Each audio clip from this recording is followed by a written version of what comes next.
রফতানিযোগ্য হলেও সামান্য ত্রুটি থাকায় বিশ্বমানের এসব পোশাকের জায়গা হয় রাজধানীসহ দেশের বিভিন্ন বিপণী বিতানে। তুলনামূলক কম দাম ও গুণগত মান ভালো হওয়ায় ক্রেতাদের মাঝেও এসব পণ্যের রয়েছে বেশ কদর। কাস্টমার আইসি বলে এক্সপোর্ট আসেনি, এক্সপোর্ট দেখেন, ঠিক আছে, তখন এক্সপোর্ট আমি দেখি। চেষ্টা করি মানে এ গ্রেড বি গ্রেডের কোয়ালিটি প্রোডাক্টটা কালেক্ট করার জন্য। এখানে আমি প্রায়ই আসি, আমার খুব ভালো লাগে, ড্রেসগুলো অনেক ভালো, প্রাইসে অনেক কম। প্রস্তুতকারক প্রতিষ্ঠানগুলো বলছে মান ঠিক রেখে পণ্যের দাম নির্ধারণে বিবেচনায় রাখা হয় দেশের আর্থসামাজিক অবস্থা। ফলে সহজে ক্রেতাদের কাছে পৌঁছাতে পারছেন তারা। বাড়ছে ব্র্যান্ড হিসাবে সুনাম ও কলেবর।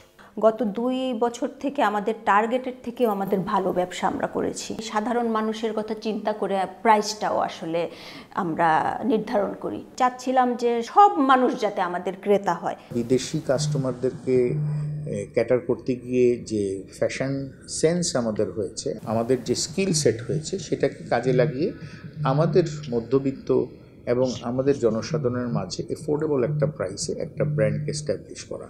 মেড ইন বাংলাদেশ খ্যাত পোশাক শিল্পের বৈশ্বিক সুনাম কাজে লাগিয়ে দেশীয় এসব প্রতিষ্ঠানকে আরও শক্তিশালী করতে যথাযথ উদ্যোগ নেয়ার তাগিদ দিচ্ছেন অর্থনীতিবিদরা।